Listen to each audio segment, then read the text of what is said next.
We're going to start with your homework. Document 101 was one of your assigned reading for today. I am curious, how many of you actually did review this? I thought about putting questions specifically related to this into the quiz just to see who read the documents, but then I said, I want success, so I won't be too optimistic that you took time out of your busy days to completely review everything.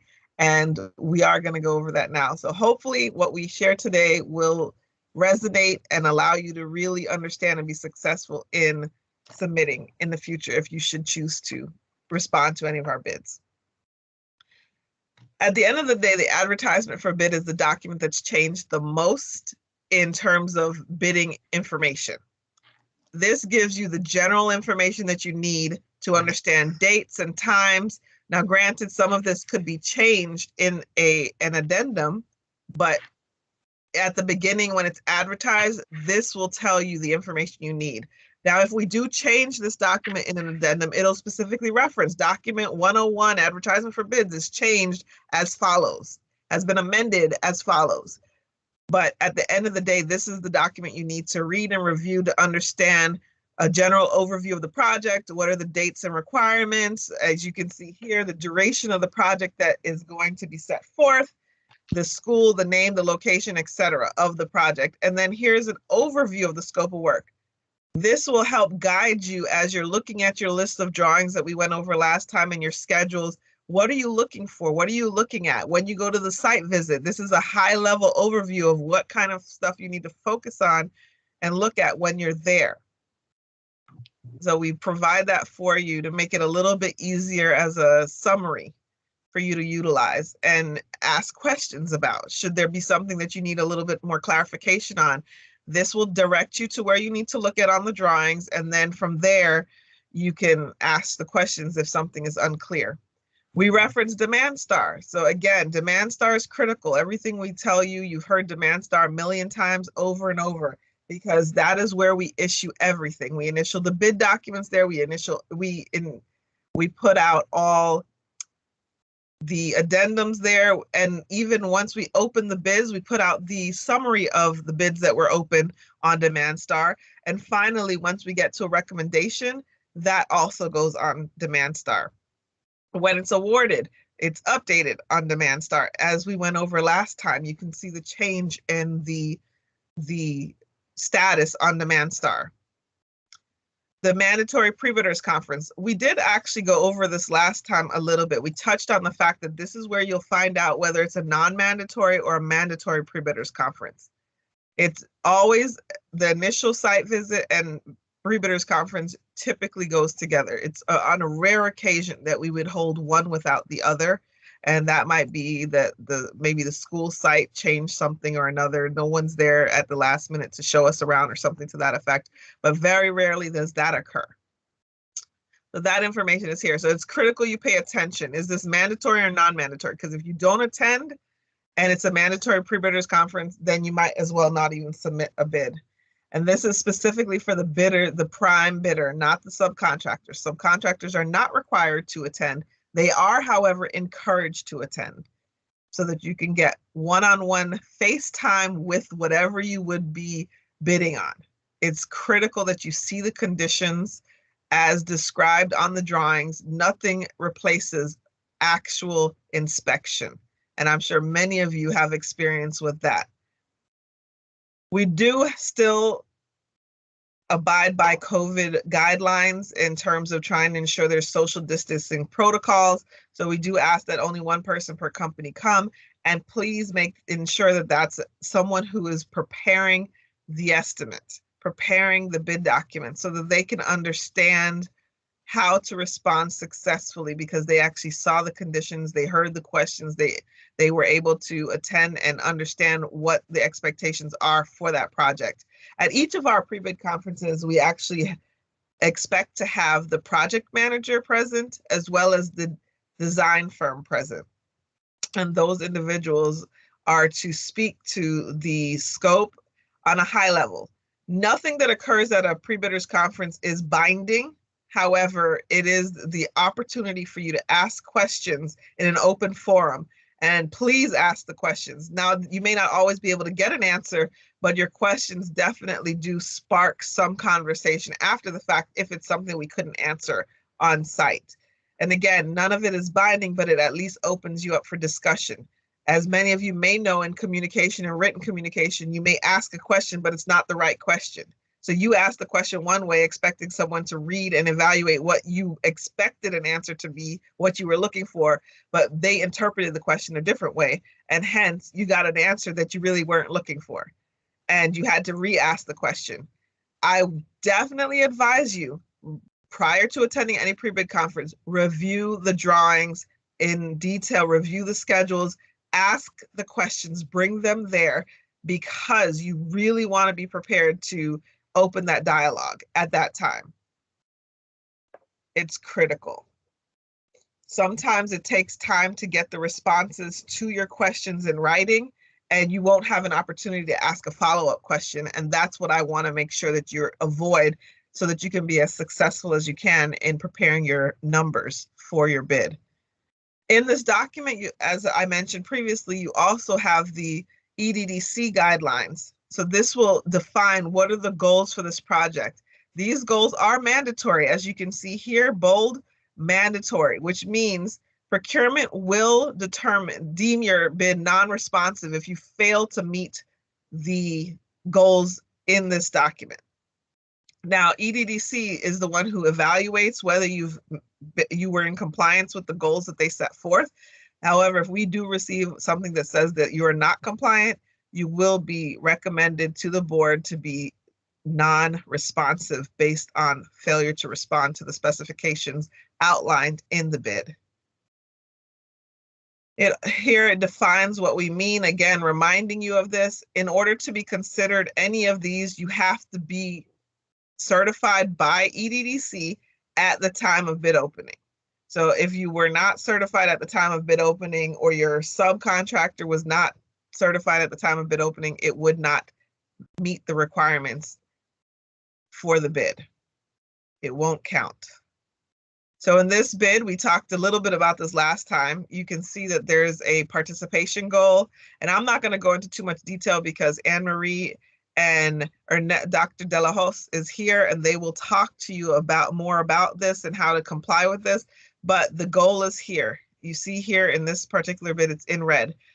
We're going to talk a little bit about this note later when we get to this form, but I do want to bring it to your attention now. We've worked with EDDC to ensure that there is a match with our documents to ensure everyone understands how to be successful in submitting this. And our certificate of intent is a document that will come up later that states you are going to use your own workforces at whatever percentage listed, which you list on that form, to perform the work on this bid.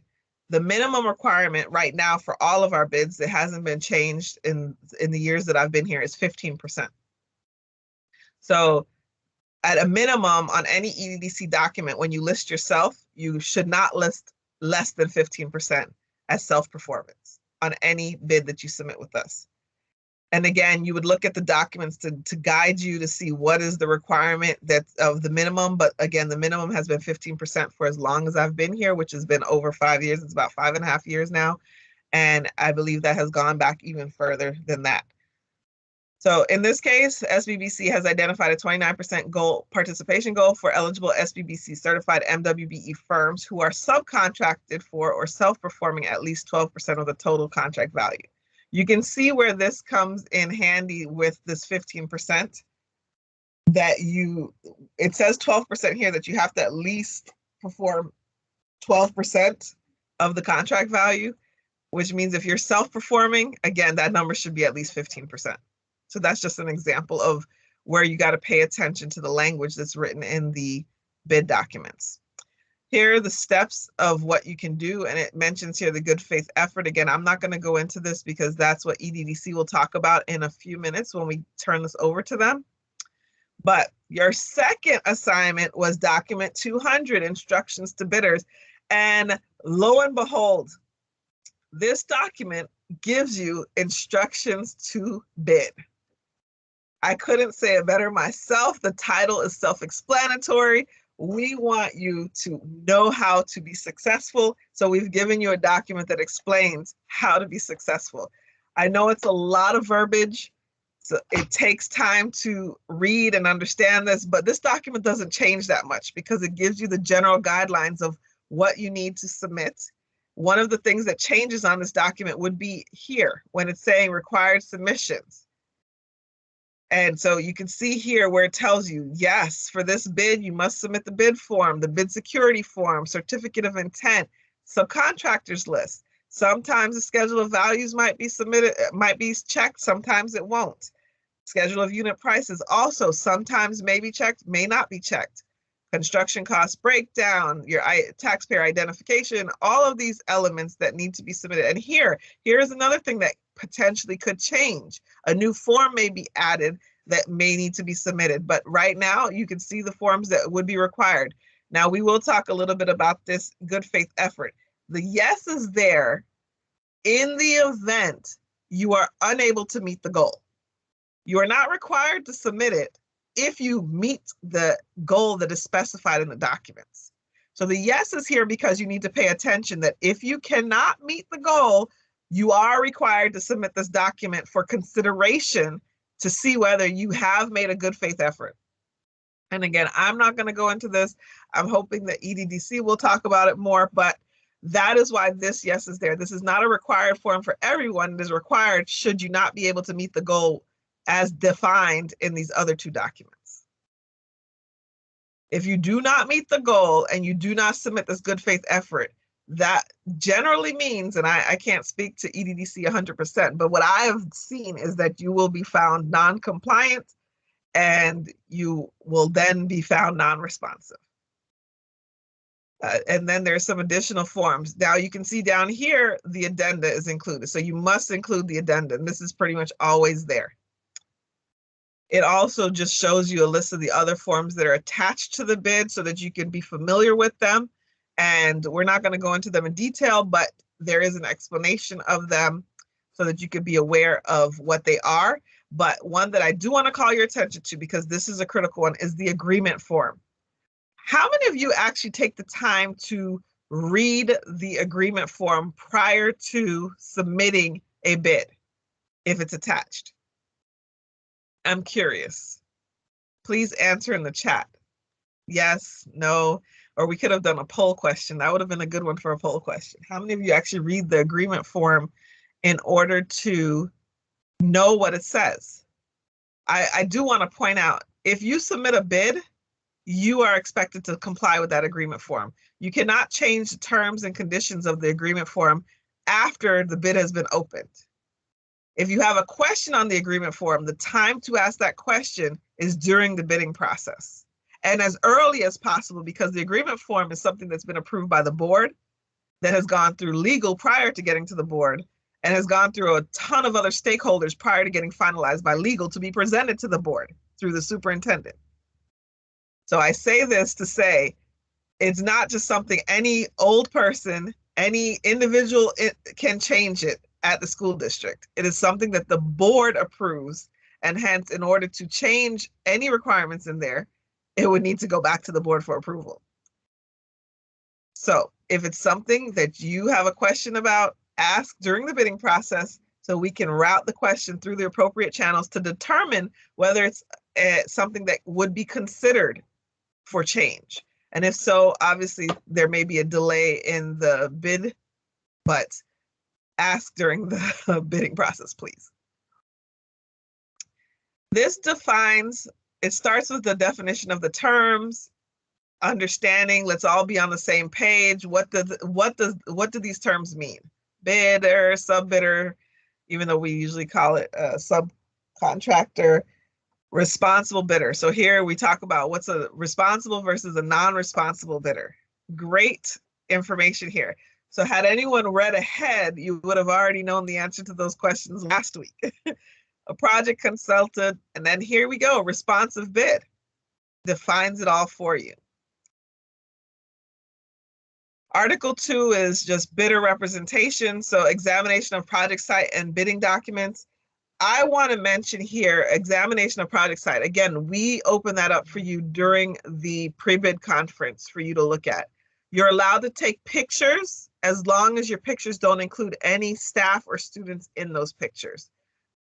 A lot of times you are entering an active site, so please be careful of that as you're walking around the school and you're not taking pictures of any students or teachers. That is a security and safety issue.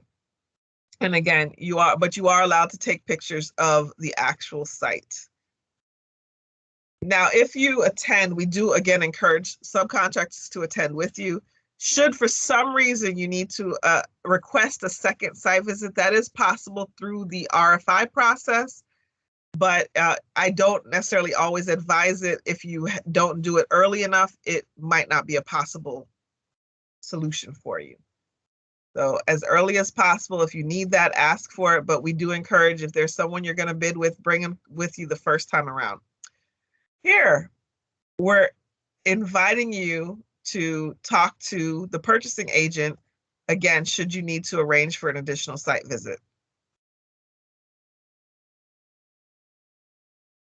We have our standard statements regarding public entity crimes and transactions, debarment, suspension, ineligibility, and voluntary exclusion. Remember, if any of this applies to you, you are ineligible to participate in our program. Bidding documents, again, reference to Demand Star.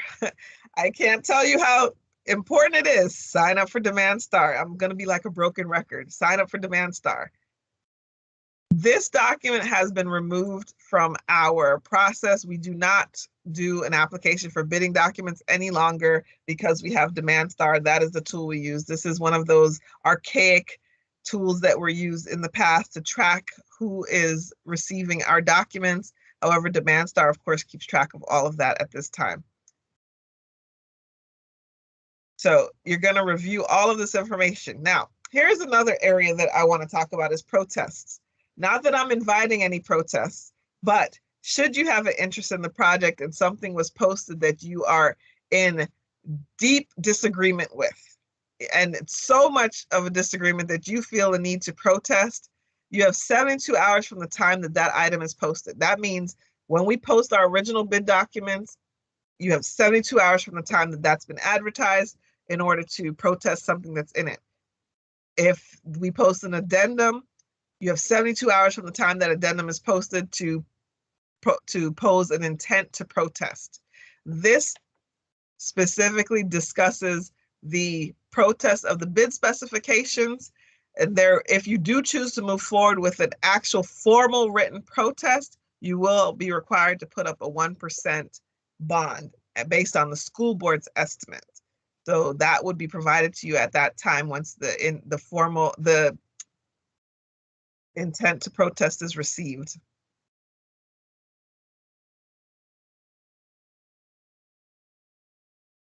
Here is the information for the request for information. We have a document 220. If you want to ask a question about anything, specifications, what do I do?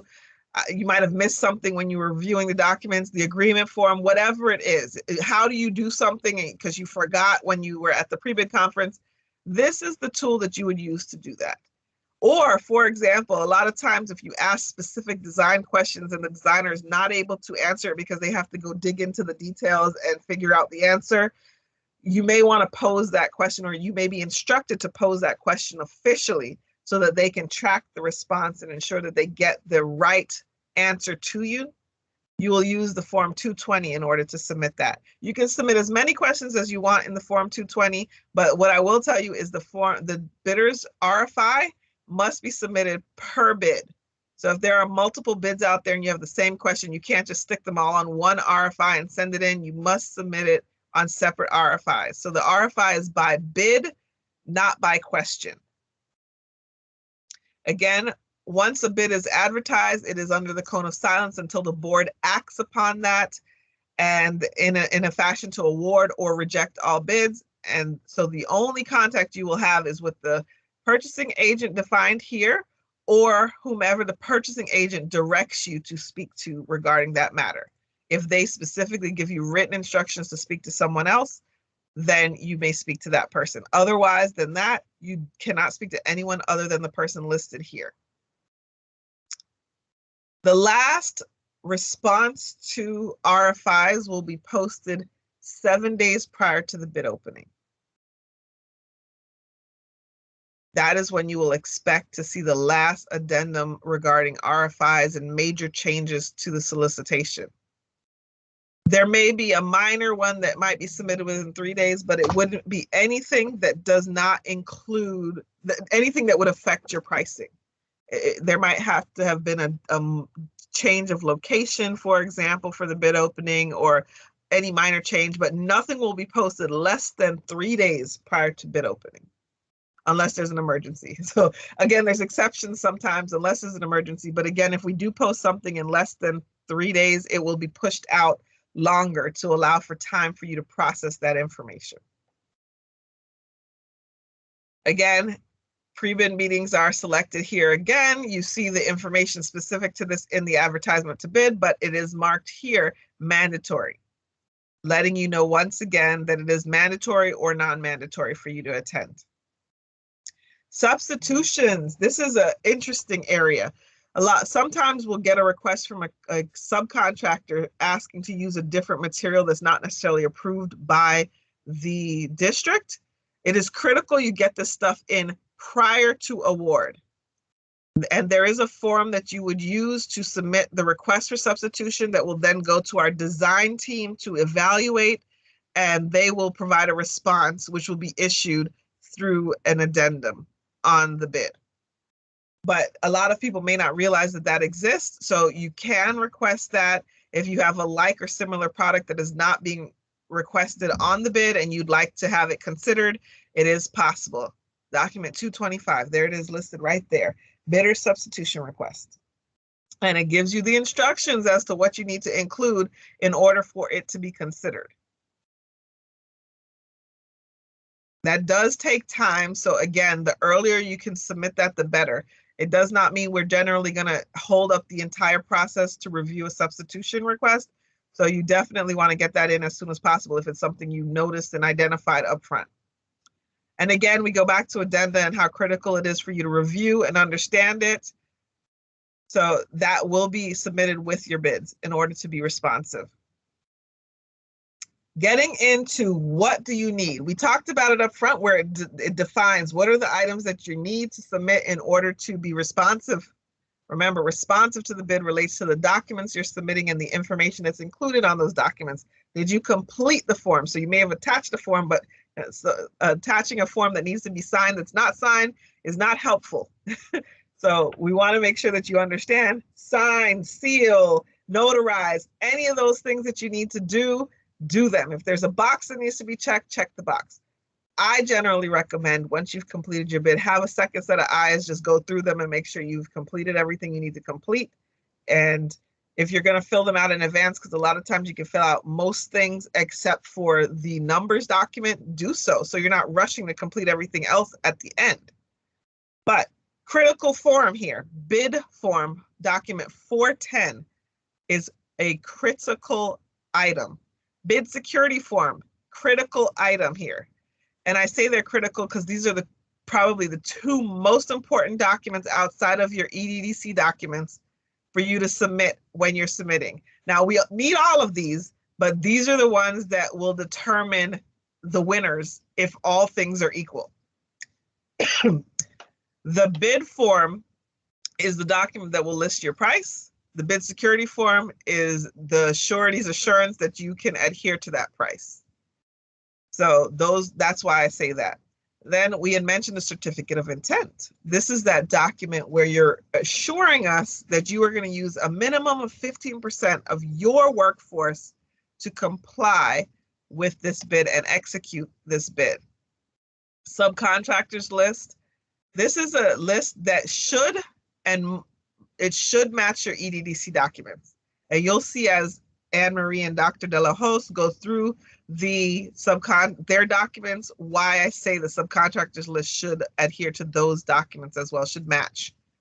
Schedule of unit values if it's required, construction cost breakdown, request for taxpayer identification number, drug-free workplace certification, Trents Act statements, and then you see EDDC documents. Now, what is missing from this is document 438, which is a new document, and document 439, which is a new document.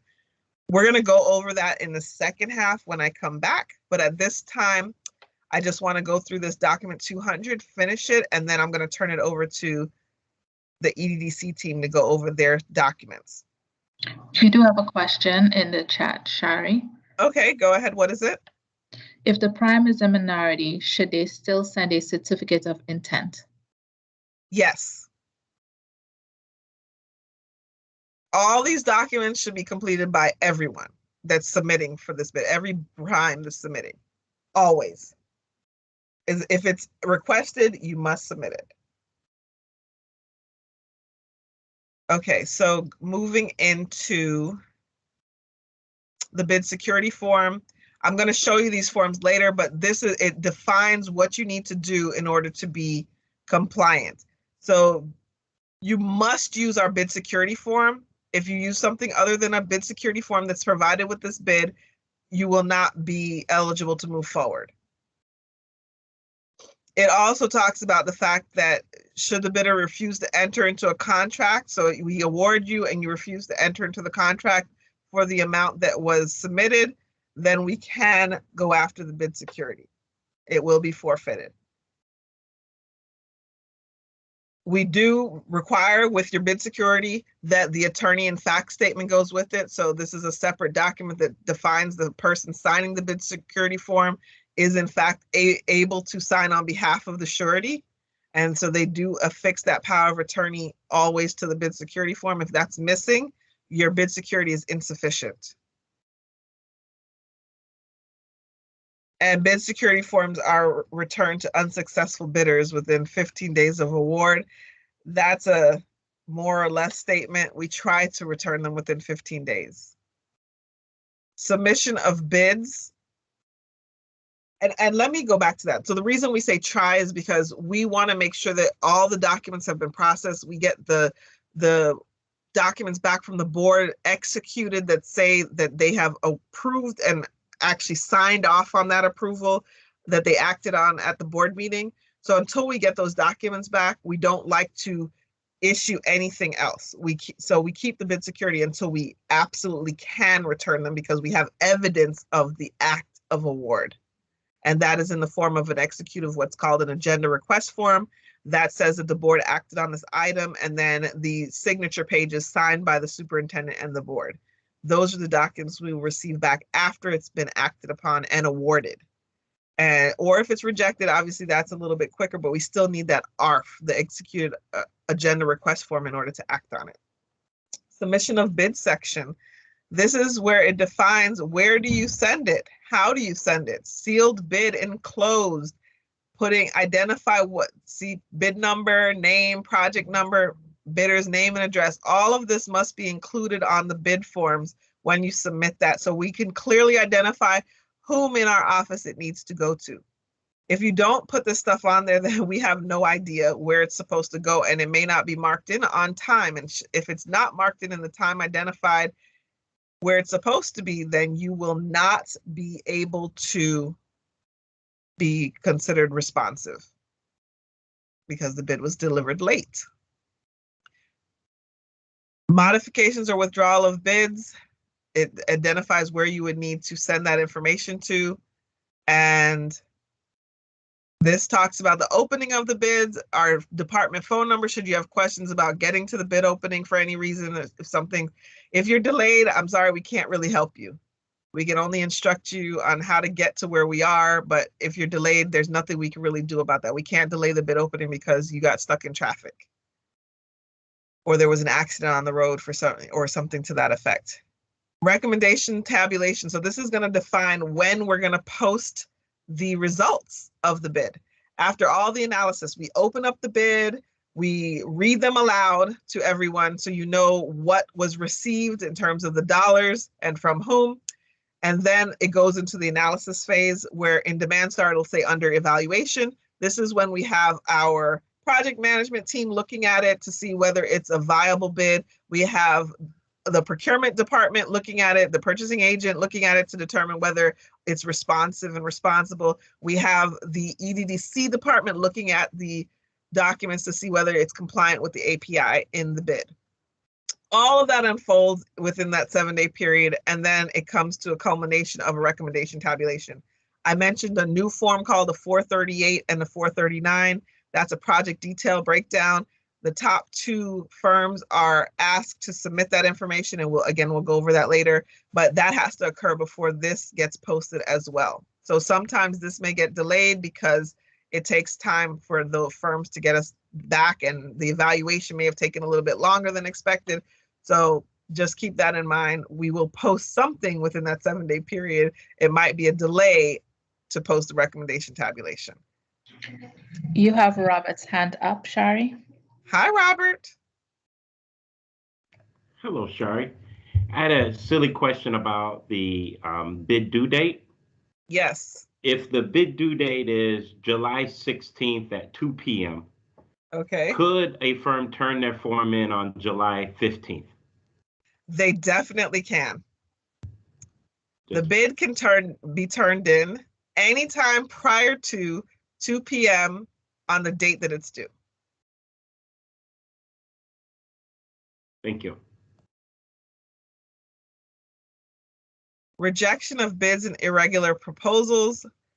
This is just pretty standard language. We talked about some of the reasons you might be rejected. We do have the ability to waive some certain minor infractions, and those would be considered on an as-needed basis, and they must be in the best interest of the district in order to waive them. They must not give any additional opportunities to the firms that were, or take away from any of the firms that were compliant at the time.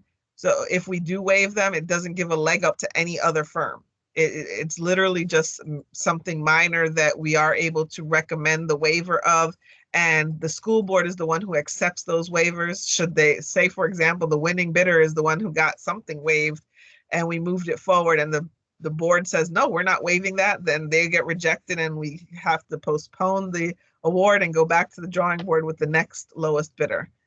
But that's just an example of something that could happen. It hasn't thus far, but it could happen. It talks about the non-responsible bidders and how those are handled. In our case, if you're not pre-qualified in the amount of, you're not pre-qualified in the area that you're supposed to be pre-qualified in. For example, if we're opening an electrical bid and you're not an electrician pre-qualified with us, we won't open your bid. It'll just sit there. We'll hold it until it's awarded, and then you'll be eligible to come pick it up. After that, we'll contact you to come pick it up. But other than that, you're not eligible to even be read.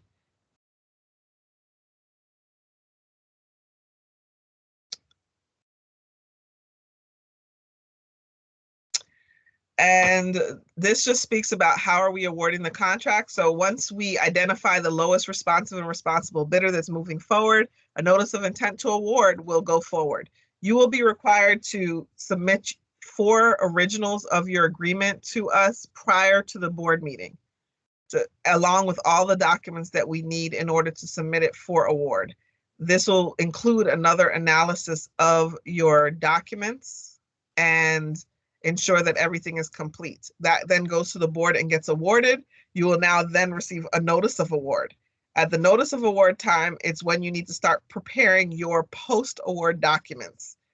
This includes more EDDC documents that will then get reviewed by EDDC, some schedules, some other documents that are just required to be updated, and those will be attached to your notice to proceed that you will get. The bond will need the performance and payment bond. That's something that will be post-award that you submit as well.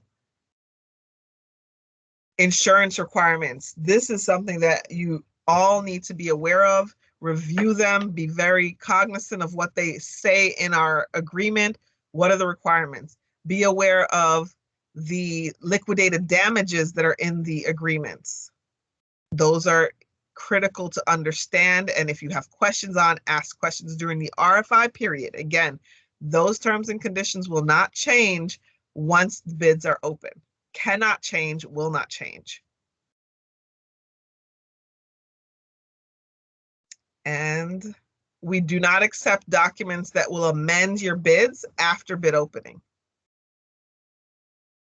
No critical document that must be submitted, like your bid form and your bid security, cannot be submitted afterwards.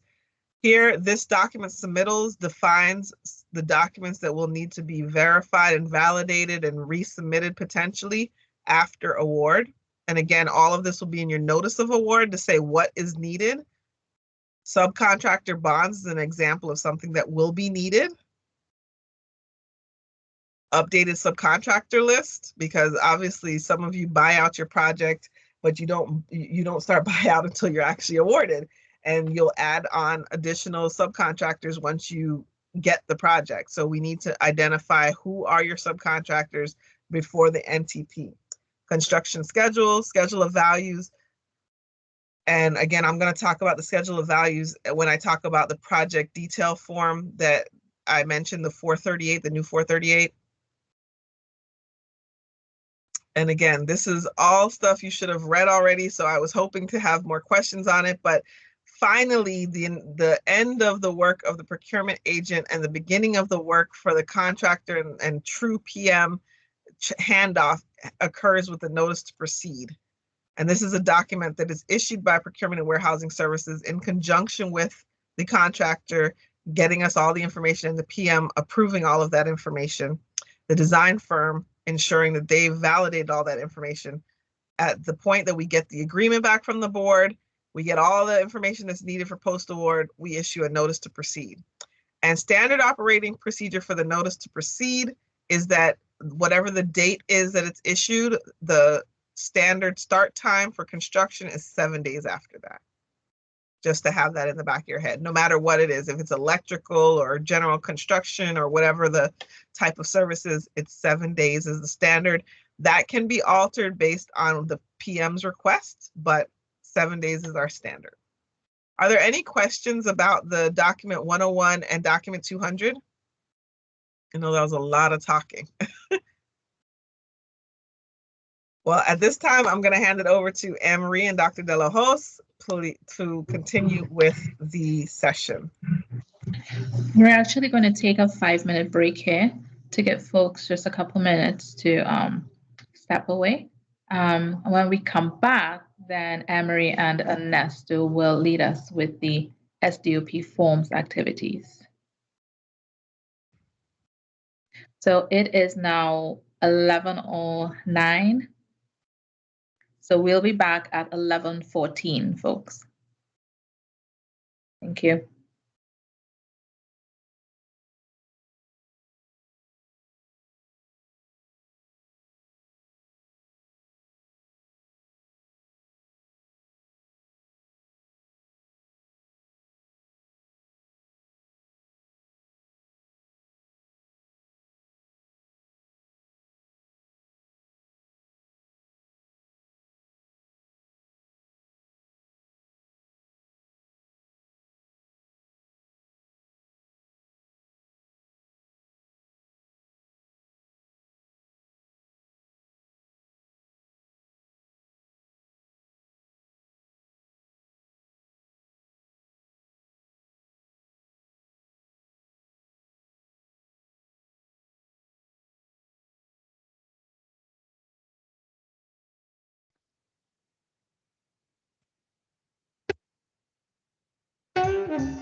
And we are back. We will now move forward with the SDOP form section of our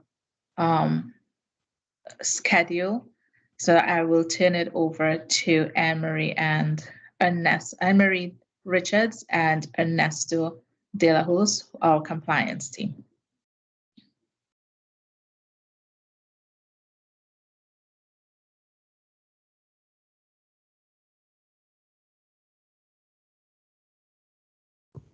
Can you see my screen? Yes, we've seen Yes. it. Okay, thank you. Thank you, Chelsea. So welcome to the EDDC segment of the this presentation, this training. Like Chelsea said, we're going to go over the SDOP requirements for construction hard bids, or the ITBs. My name is Anne-Marie Richards, and I will be going through this portion with Dr. Ernesto De La Hoz.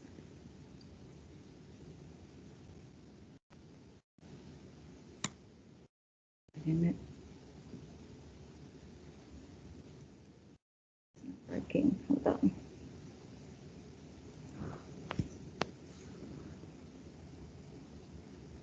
There we go. So in this segment, we'll discuss the APIs, the required forms, the SDOP guidelines. We'll also talk about how to access the certified supplier directory. Then I will hand it over to Dr. De La Hoz, who will facilitate the activity segment, where you'll be divided into two groups. So you might want to pay close attention to how to complete the forms and how to access the certified supplier directory, because that would be part of your assignment or your activity task. So let's talk about APIs, or affirmative procurement initiatives. So an API refers to the various tools and program incentives that are used to encourage greater number of SMWBE prime and subcontractor participation.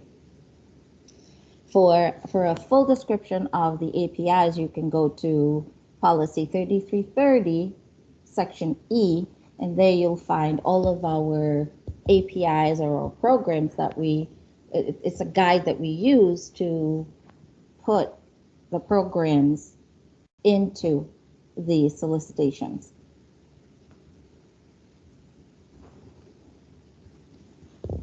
So APIs for construction, because we have APIs or affirmative procurement initiatives for construction, and we have for commodities. And if you go to the policy 3330, it will explain how we do this and why we use different APIs. So in accordance with the policy, on ITBs, we've established an MWBE subcontracting program. It is the goal of the district to actively promote equal opportunity for all segments of the contracting and business community to participate in school board contracts. So what do I mean by that?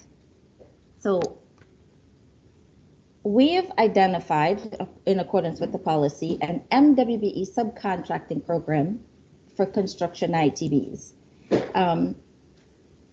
The MWBE subcontracting program is an API. I'm just trying to explain the collision between the API, Affirmative Procurement Initiative, and the subcontracting program.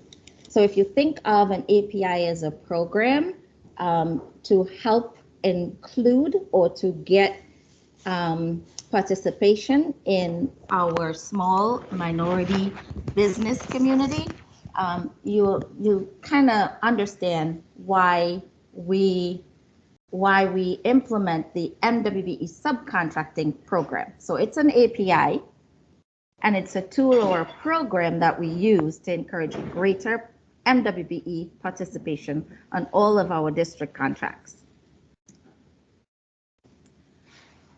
So in order to be in compliance with the SDOP requirements, which Shari went over a little, she touched on a little bit, there are various forms that are required, and it's the MWBE subcontracting program is mandatory for construction ITBs. So the forms that we're going to go over and explain how to complete them and submit them, these are required documents, and it must be completed and submitted with your bid proposal in order to be in compliance with the SDOP requirements. So we're going to go over the statement of intent, the participation schedule, the good faith effort, and the monthly utilization reports.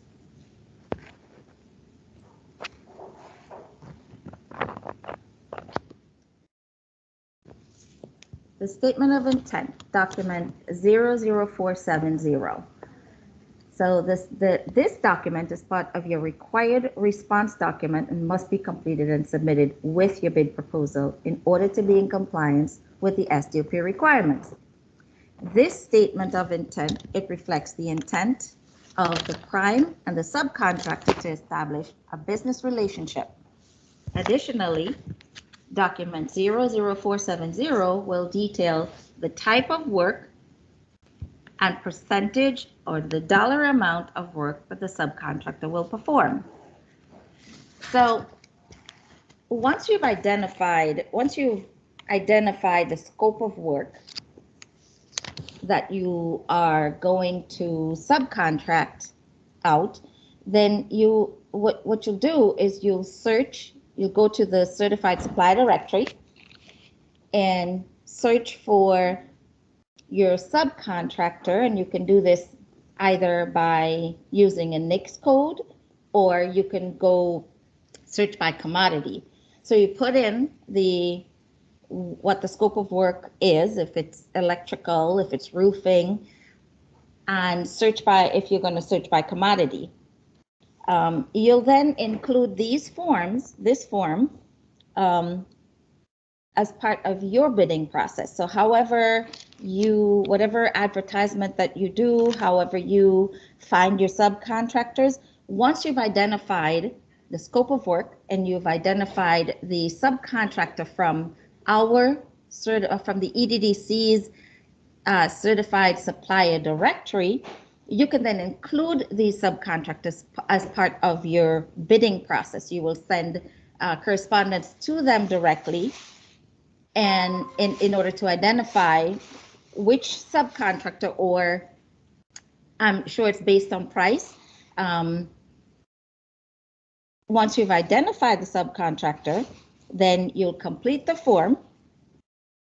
You'll submit that, you'll send that form to the subcontractor, because that form has to be signed by the subcontractor. Once it comes back to you, you will then attach a copy of the subcontractor's certificate with this form, and this is part of your bid document that must be included in your bid package when you submit your proposal. Marie, we have a question in the chat for you. Mm-hmm. The prime is the prime required to use a so the prime must use a sub even if they have the minority certification. Yeah. So in other words, does the prime have to use a sub if they are minority certified? Yes. The answer is yes. Self-performance in the document, the bid document under EDDC API will state the requirements. Self-performance is accepted, but a lot of times self-performance only counts towards 50% of the goal. So you still have to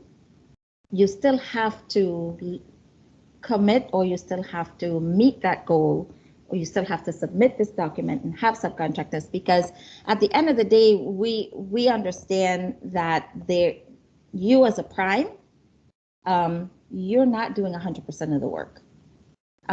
Maybe you are, but our intent is to include small and minority businesses. If you are a minority company, you are still required to meet that goal and find a subcontractor that you can then subcontract a portion of the scope of work. Does that answer your question?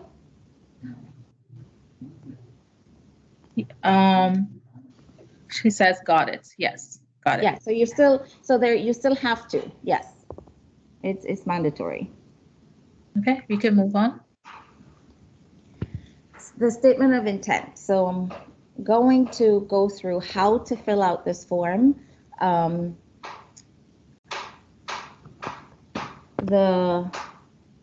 would like to go to actually show you how to, let's see if I can do that, how to access the supplier directory so that you can search it. But let's go through the form, and then maybe I can show you that after, because that is part of the activity that you'll have to do once I've gone through this, and Dr. De La Hoz is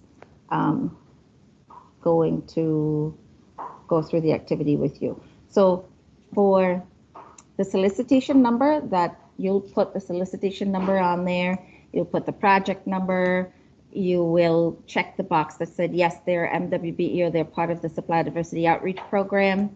The subcontractor name goes there.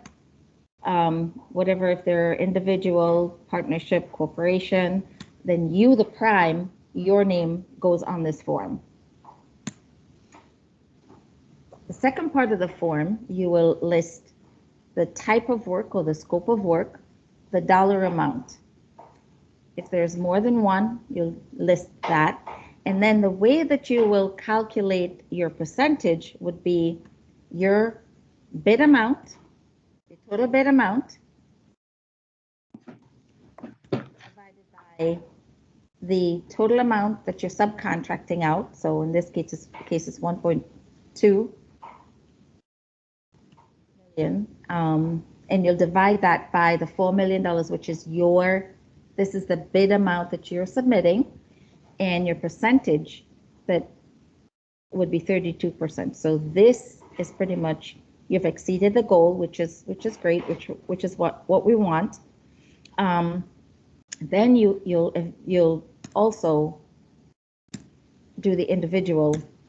So it's 10%, 400,000 is 10% of the 4 million, and the 880 is 22% of the $4 million. So your total goal for this project that you're committing to is 32%. Then this has to be signed by the subcontractor. This is your agreement, or once you've been awarded the contract and the board, it goes to the board and it's blessed by the board, then this becomes binding.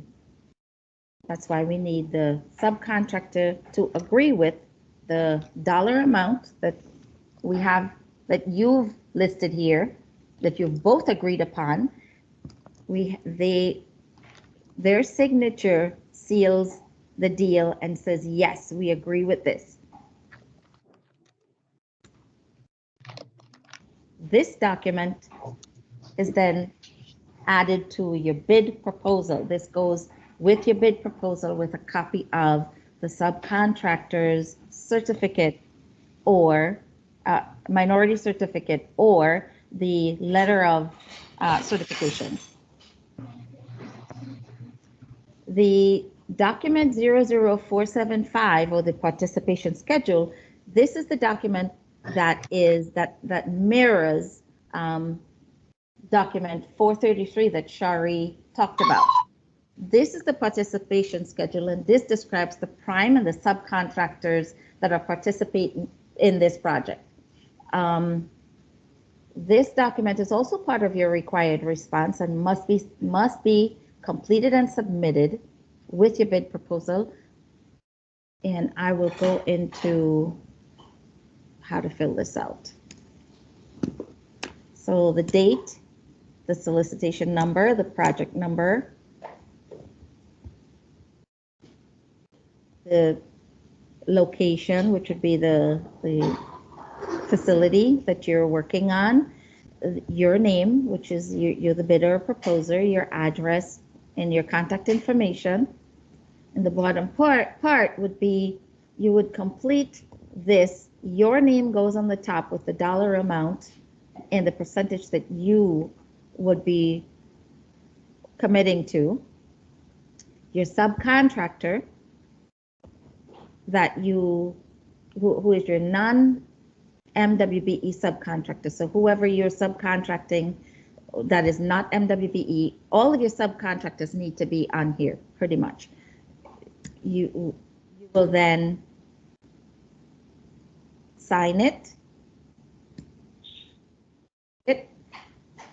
and submit this with your bid documents.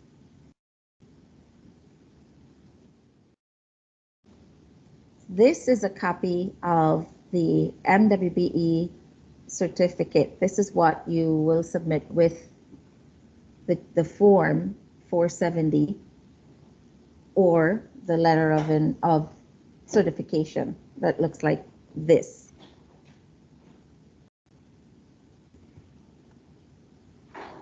Now, to go into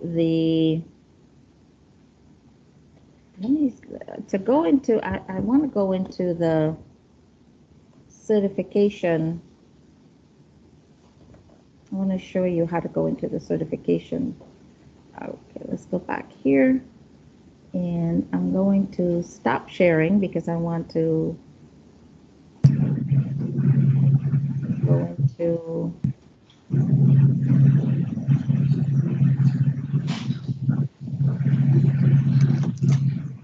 You want to show the website? Is that? Yeah, I want to go to our website and I want to go through the because this is part of the activity and I want to explain it so that they can understand.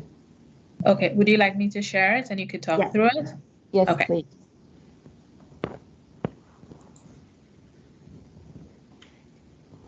Okay, can you see my screen? Yes, kind of tiny, but yes. So can you click on, so this is so go to compliance, the compliance website. Okay. So we are on the okay, so you are .com/. So C side. Compliance. Yes, go to compliance. Okay. And then we'll go to the certified supplier directory. You can access it through the quick links or Yes, on the you can. actual page. Or you can go through here. We could go through here. And what I would suggest is to just click on leave the fields blank and submit and display. So go back up and click on where it says on the general search, just click on here. And that would download it into an Excel spreadsheet. There you go. And this is a list. This is how you can access all of our certified MWBE firms. You can then search by NAICS code, or if you look on the top, the headers, you can go to commodities. So the NAICS codes. You can, if you know the NAICS code that you are looking for, if it's electrical, concrete, but if not, you can also search by commodity. Which is this? Now, for the exercise that Dr. De La Hoz is going to go through, he's going to request that you go to this website, you identify the scope of work, you go to this website, and you search for the subcontractor based on the NAICS, based on the scope of work. But because you don't have a copy of the certification, he's going to ask you to bring back the certification number. So Chelsea, can you show them on the Excel where they could find the certification number? So let's say you identified ACT services, which is number 6 on the form, you'll go over to the column that says, there we go, for L, and there you'll find the certification number. So for the exercise, for the activity, you'll copy or you'll get the certification number and bring that back and put it on the form to show that you did or you understand how to access and how to navigate through the certified supplier directory. Any questions? So with that said, I'm going to hand it over to Dr. De La Hoz. Thank you, Marie. Okay, everybody receive an email from Chelsea with a copy of the activity that we're going to do.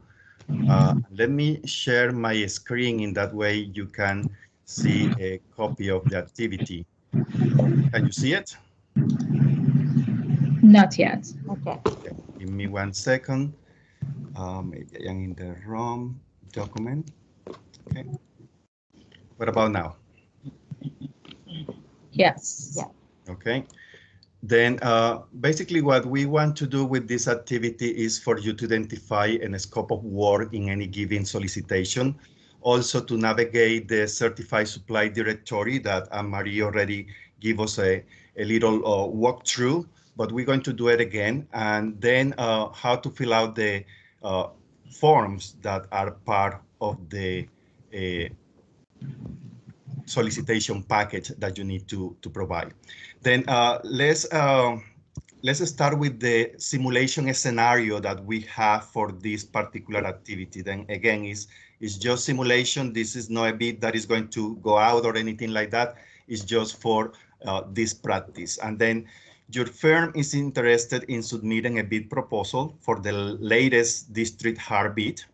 And after reviewing all those documents that Shari was talking about in section 1 and section 2, then you have identified the scope of work for this particular solicitation, and there you have it. For concrete, it will be 25%. For finishes related to painting, 20%. For fire alarm will be 16%. For HVAC will be 16%. And for electrical, 23%.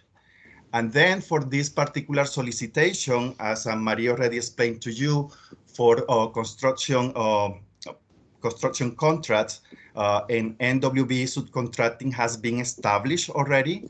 But for this particular solicitation, the percentage is 29%, meaning 29% of your proposal need to have a subcontractors for 29%.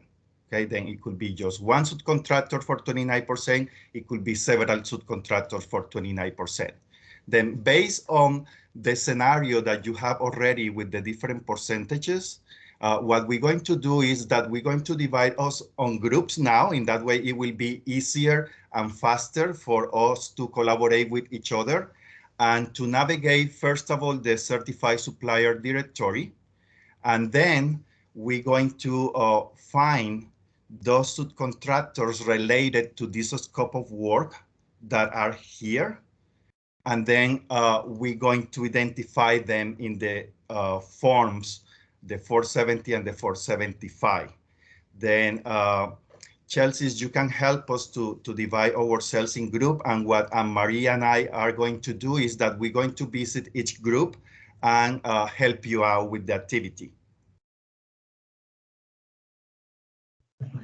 Okay, awesome. I just want to verify that everyone did receive the document that was sent via email so that you do have it to reference. If anyone did not receive it, please let us know. It was sent this morning.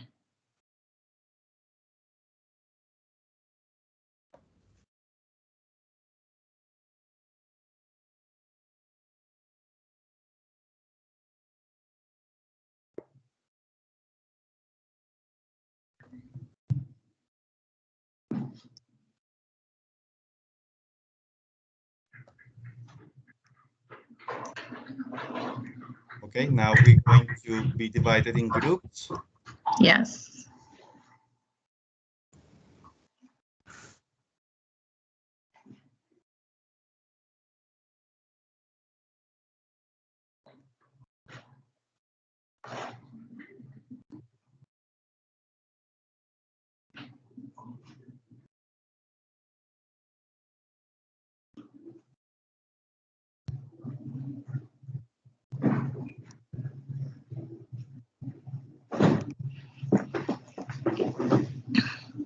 Everyone is on their way to their groups. We have group 1, 2, and 3. Okay, then I'm going to visit group number 1, and Marie, you can start visiting group number 2, and then we will visit group number 3. How do I go to the groups? Am I going to get a notification or? 1 second, they're going over. They're switching over to their groups now.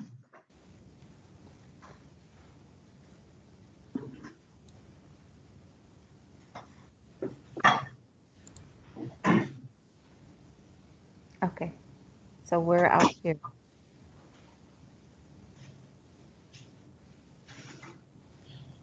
Hold on, I'm showing group number 1 is open. I'm showing Somebody, VE, who's VE? That's not in a group, it's outside. VE should be in group 2. I don't know why they're showing there.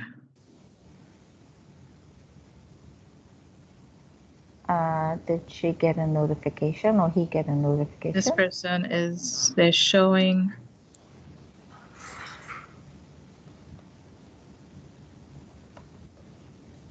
Oh, they're leaving. It says they're leaving. Okay, so they're gone. Okay. How we jump into the groups? I don't That's see it. the Icon here. How do we get there?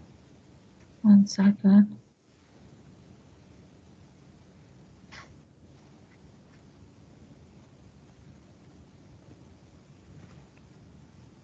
Okay, so click on, you see the groups?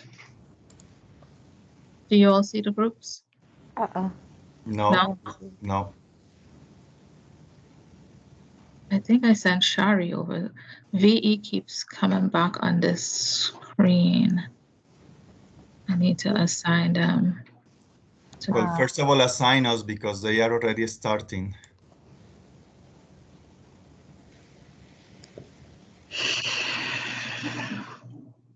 VE is moving. I don't know if they're having technical difficulties or what's going on, but they keep coming It back. says to you can this. send a message. Do you want to send a message to them?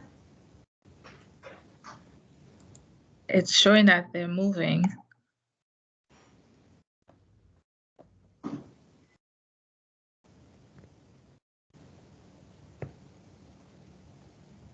Robert sent a message. Is anyone awake? Okay. VE shows busy. I don't know if that's the reason, but we're going to have to move forward. Okay. The breakout rooms, Emery and Ernesto, I'm going to send you into Emery. You're going to join group 1, correct? Okay. Mm-hmm.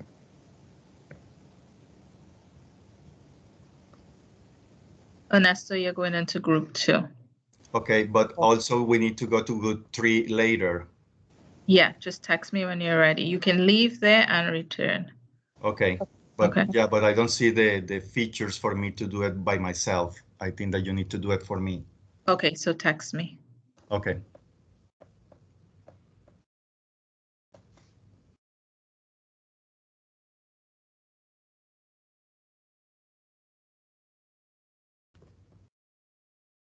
I am still in the main room. You're showing that you're moving. Okay.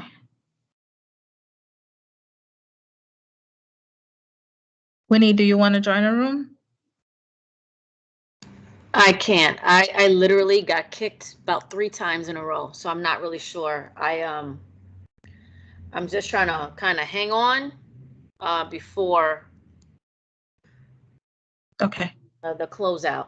I feel like my system is not being trustworthy right now. All right, no worries.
Hey.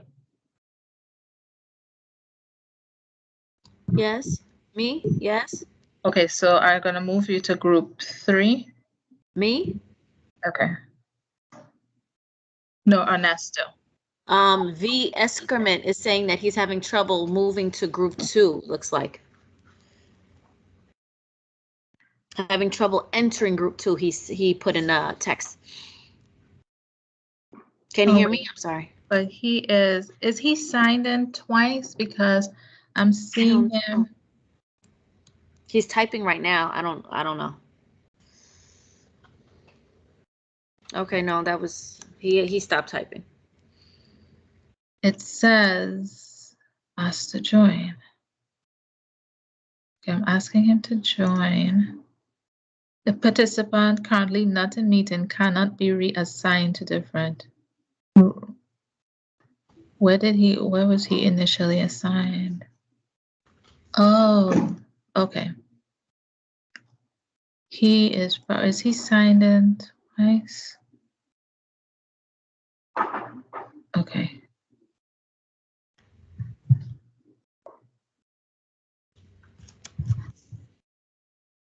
All right, let me put him back in 1. You see, I'm seeing him here twice. I don't know why.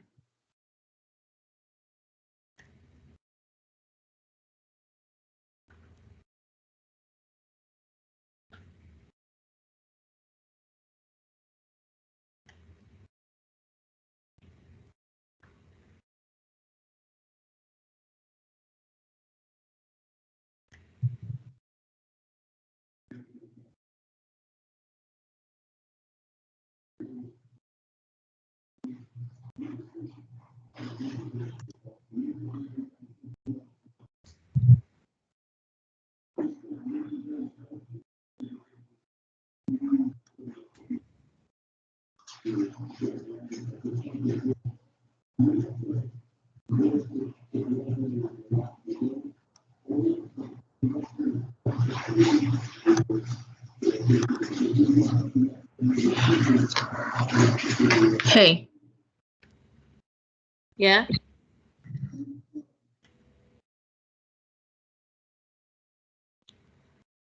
So send you to group 2. Okay. Sorry, Winnie. Oh, okay. Okay. Okay, I'm sending you to group 2. All right. Sorry, Winnie, I'm talking to Ernesto. No, I realize that. I'm sorry. Robert is in 3, so he doesn't need to be there, so he's going to 2 Okay. with Shari.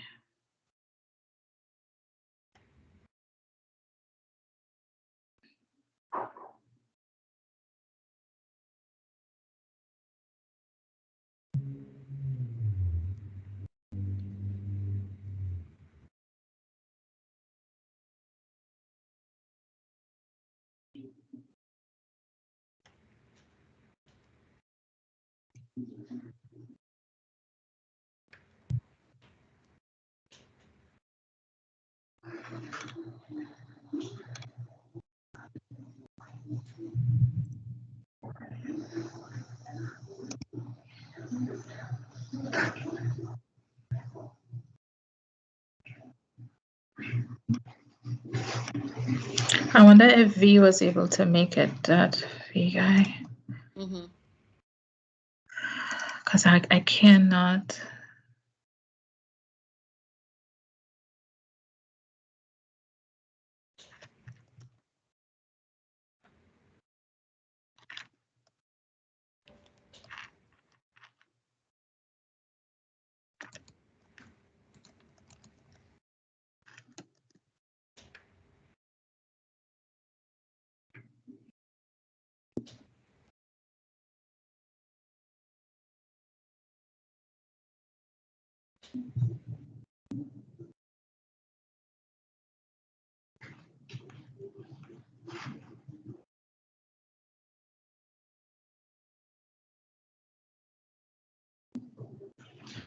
Shoot, what time do we start, Winnie?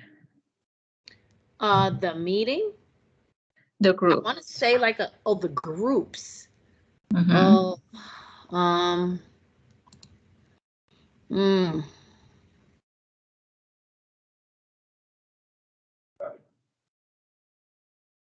maybe 11:44. Okay, because it does not allow me to. I don't have. No, the it could have been time. before 11:44.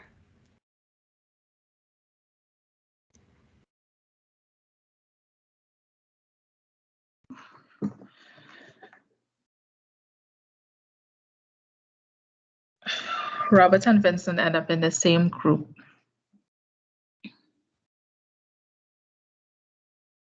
Okay. Hold on a second. Hey, Ernesto. To the main.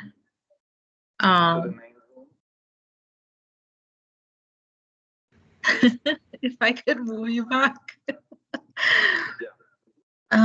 Did you leave it? Okay. Hold on.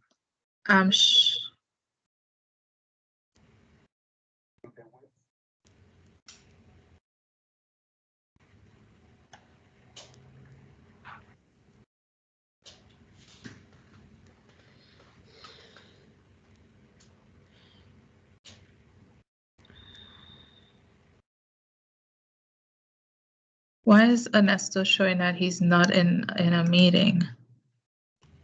Do you see him back in participation? No, No. he's not in participation though. He must be in the room. I'm not seeing, it's saying that he's not participating. Why can't I bring him back? Shoot.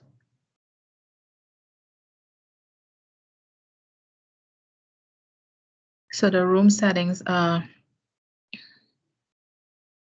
it's blanked out. I can't do anything with it. I moved him to a second room. Mm-hmm.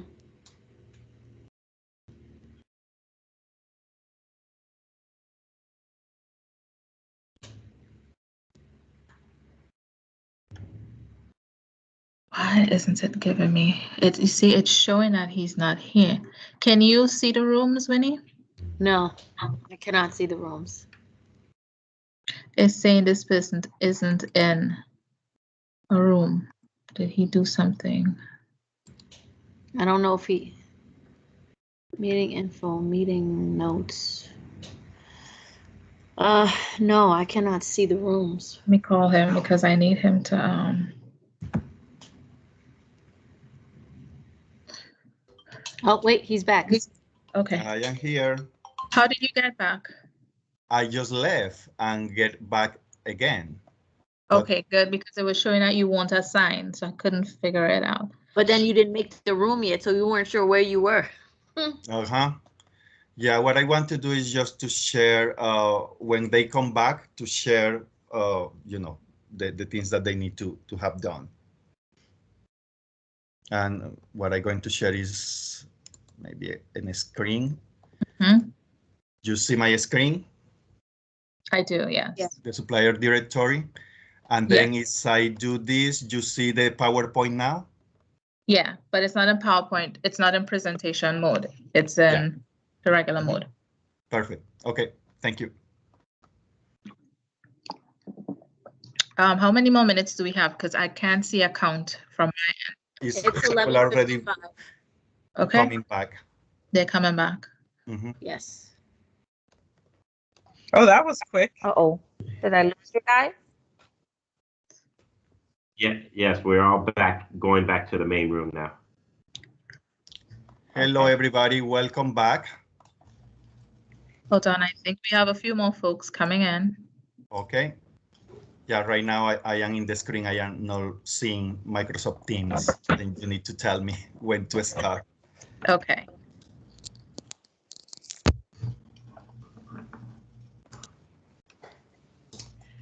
Question for Anne Marie. Will we be able to finish what you started with a few Yes. minutes ago? Okay. Yeah, I'll go through it again with you. Okay, thank you. It's fine. Ernesto. Okay, everybody, welcome back. I hope that this was a very good group activity and everybody shared with everybody the different knowledge that you have already about navigating our website and also filling out our forms. Some people already have experience with that. Some people are new on that. And that was the reason that we create those groups for you to share all your experience already with the EDDC department. And then as you see there in the screen, that is the Certified Supplier Directory. That is a very good tool for you to fulfill the requirement of having subcontractors for construction contracts. And also you can use this tool even if you are working with other agencies. You come here and you will find minority businesses that you can use in other businesses that you have with other agencies around South Florida. Then feel free to use all the tools that we have been creating for you. Then as Marie explained before, for this particular activity, what we want you to do is to download the directory, and that it will come in a spreadsheet that it will be, really user friendly, because over there you will have all the detailed information of each vendor that are already registered or have a minority certification with the school district. Ernesto, excuse me. Can you walk through that a little bit more? That's part of what I think my group was having a little issue with. So can you walk through how to get there and actually where you click on to download the spreadsheet? Go a little bit slower and explain it. Okay, is you go to, let's say that you're going for first time to Broward Schools, then let's start with the main website of Broward Schools, okay? Then you don't know where the EDDC department is. What you go is you go to directory, and then you see departments, okay? Directory, and then departments. Let's click on departments. And then you look for the EDDC, that is Economic Development and Diversity Compliance, and you click on that, and you are there in the website of the Economic Development and Diversity Compliance Department. And you also can look for browarsschools.com/EDDC. Okay, then you have different ways to find us. Then over here, you have all the information for the EDDC program. In the left side, under the title Overview, are the different activities that we have for you. Then the first one is certification. Then is you click on that, everything regarding how to get certified is going to be there. All the information, all the documentation, all the explanation of how to fill out the documentation, everything is over there.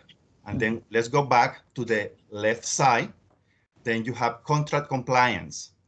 Then you click in contract compliance. And then over here, you're going to find all the information about what are the opportunities that are right now open to the public. And this link, it will send you to the main star, okay?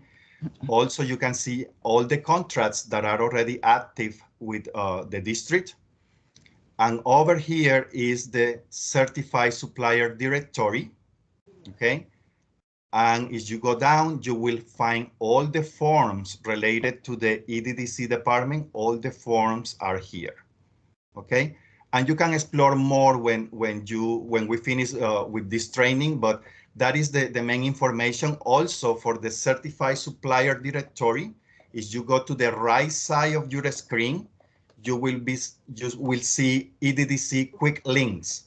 And the first one is the certified supplier directory. Then let's go to click on that. And that is the one that you use for this activity. And then you can search for a specific company over here. Let's say to verify that they are certified. You can look here and then let's say that the name of the company has the name Lee. And then you look for that. And then there is everybody that has the initials with Lee. Then Lee Electrical is over there. And then just return to search. And also what we asked you for this particular activity was to download the whole directory that is available to you in Excel spreadsheet. Is very convenient because once you open the Excel spreadsheet, you will have all the companies that are certified with the Broward School District. And that is over under there the in the general. top, you can see that you can do search by name of the company, by the commodity, by the ethnicity, by the NICS code. All the information is going to be there. Yeah. Okay. And any questions? That is under the general search. Go back, Chelsea. Go back to where you Go back to where? where you hit here to download because so that's under general search, where you leave all the fields blank and you just click here, and that will download the entire directory. Correct. Okay, any questions so far regarding the navigating the EDDC website?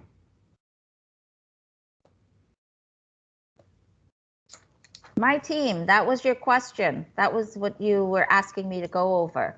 Got Is it. Thank clear you. now? Yes? Thank you. Yes. Okay, very good. Okay, perfect. Then let's go now to share the result of the activity. Then the activity was basically to search the subcontractors that you're going to use for this simulation scenario. Then who wants to take the mic and tell us who you find, what percentage you're going to give it, and all that stuff?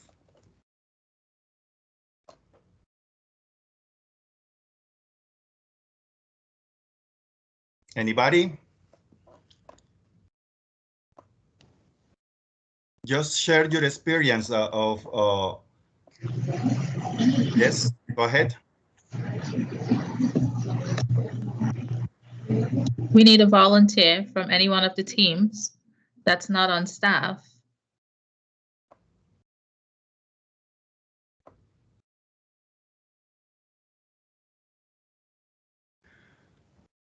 And Esther, you want to call on someone?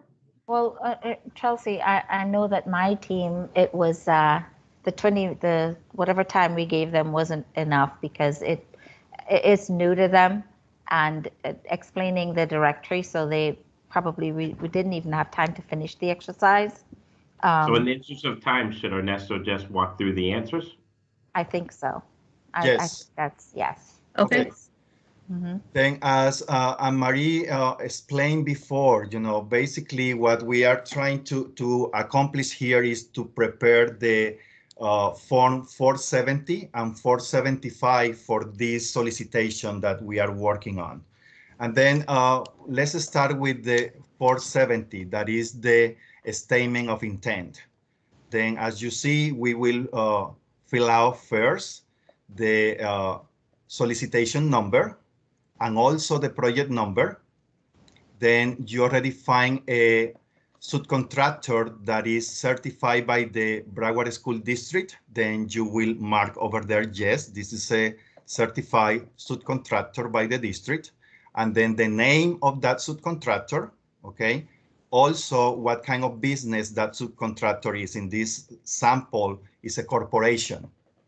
And then you will describe the name of the prime, in this case you. Then there is the name of the prime. And then in that first section of this form 470, what we are describing is that it's a relation, a business relation between the prime and the subcontractor. Then as we go to the second part of the form, then over there you're going to describe what is the scope of work that subcontractor is going to do for you, okay? In this case, this subcontractor is going to do 2 items for us, okay? One is demolition and cleanup, and the second item is that it's going to build a wall and a floor, okay? Those are the items that this subcontractor is going to do for us, that we are the prime in this case, okay? Then that particular subcontractor give you a price, and then the total price of that subcontractor is $1,280,000. Okay, that is what they are, the cost for that subcontractor. You, the prime, you are the one that knows what is going to be the bid that you're going to present to Broward Schools. Then this particular section about the percentage is the one that you need to complete with the subcontractor, letting them know, or if you want just to do it by yourself, you use the formula that is explained here at the top, how to find the percentages. And then basically the percentage is dividing the cost of the subcontractor divided by the total bid. Then there you have the percentage that you're going to use this subcontractor. Then in this case, we have a goal of 29% for NWB subcontracting, and then you already have a firm that is certified by the district as a minority business, and you're going to offer them 32% for this contract. Then basically you already fulfill the requirement of the 29% because you went beyond the 29%. You are doing 32% participation for this particular solicitation. Any questions? Can I use, I'm going to ask the question, can I use, if I only want to do 10% with this company and 22% with a different company, do I have to use the same form or do I need two different forms? In that case, you will do a one form for 10% with company ABC, and then you will do another form, the same 470, but another form for the 22% for that other company. Then you will have to present two statements of intent, one with the company that you are giving a 10%, and a second statement of intent with the company that you are giving 22%. Very good, thank you. Any other question? Everybody clear in how to fill out the statement of intent? Is you can raise your hand and give an approval or thumbs up.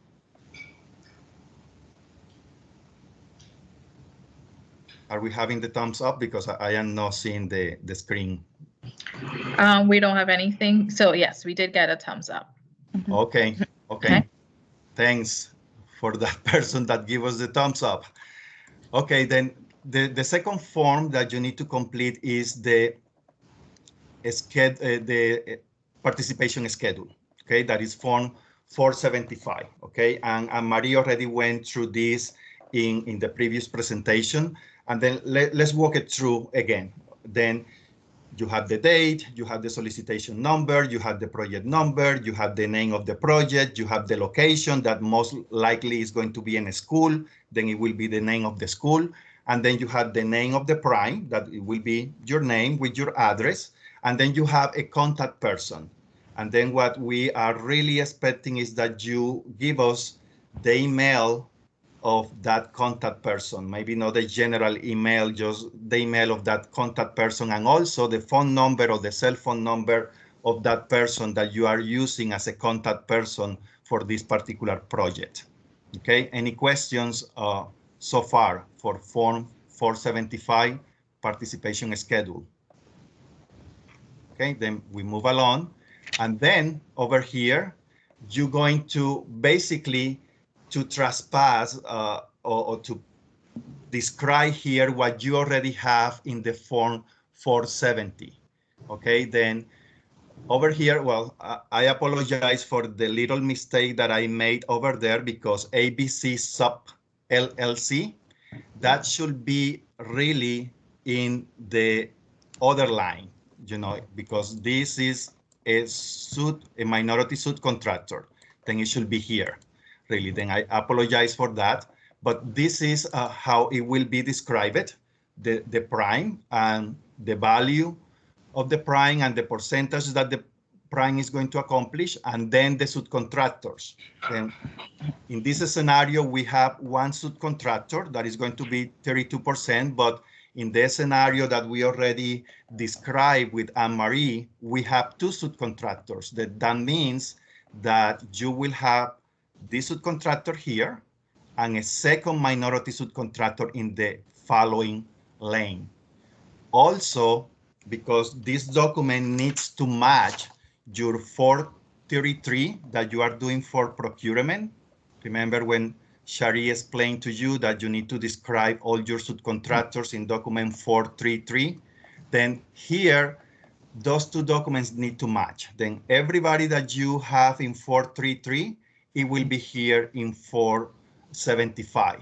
Basically, the difference is that here in 475, you are basically identifying who is certified with the district.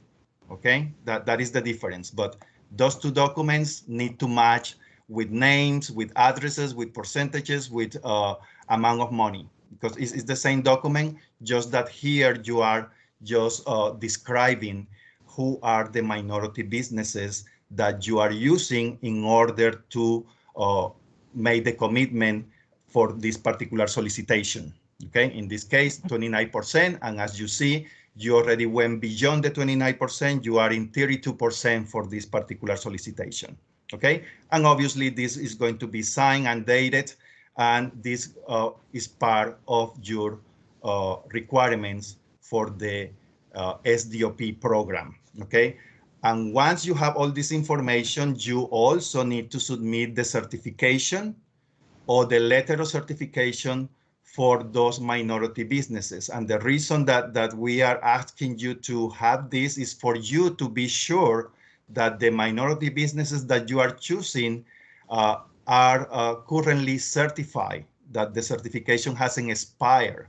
Because as you're going to see in the description of the solicitation, it describes that the minority businesses need to be certified at the moment of submission. Then you need to be sure that your businesses are certified and the certification is current. Also, sometimes businesses are certified with other entities and not with the district. This is going to help you to ensure that your minority business is certified with the district. Any questions so far regarding document 470 and document 475? Folks, I know we are over time, but I ask that you please just give us a few more minutes so that we're able to close up. This is really important information, and we want to make sure that we get this to you. So thank you for being here. In the essence of time, Ernesto, can you just go through? I'll just run through the good faith effort and the guidelines. If you just kind of click through for me.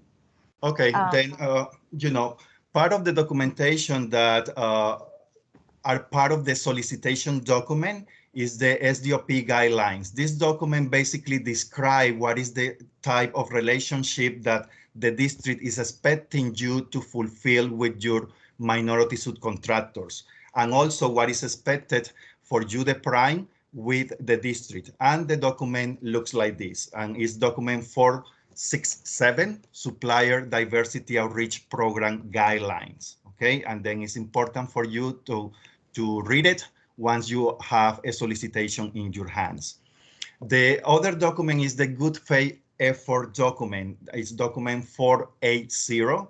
This document basically is for you to describe that you did all the activities possible in order to find a minority business to work in this construction contract, but you were unable to find that document. Then really, I don't think that you're going to use this document because it's a lot of minority businesses here in South Florida that are already certified with us and you can use for all your construction solicitations, but it's an important document for you to read because this document gives you also other ideas of how you can search for minority businesses here in the area, okay? And we have the monthly utilization report, and once you are awarded, the monthly utilization report is the document that you submit every month once the NTP has been granted. So then, before you go to that, before the 480, the good faith effort form is not a required document. It is only required if you cannot meet the goal. So if you are submitting your 470 and your 475 and you've identified who your subcontractors are and you've met your goal, the 480 should not be submitted with your proposal. Okay, and these complete all the forms that are part of the EDDC requirements. And we open the floor for questions. Anybody has any questions?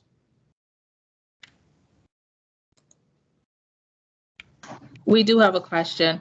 Once awarded the project, you should submit monthly. Should you submit monthly the 00485? Yes. Yes. Anne-Marie? Yes, the monthly utilization report, it starts the first month that you were awarded, whether the subcontractor has started work or not. If you haven't paid anybody, you have gotten paid, we need that form. It could have zeros all the way across, but that is a monthly form and it has to be submitted. It is required. So It's actually mandatory, and it's actually part of your pay app. So you won't get, if you submit an invoice, your pay application, you won't get paid unless you submit that form with it.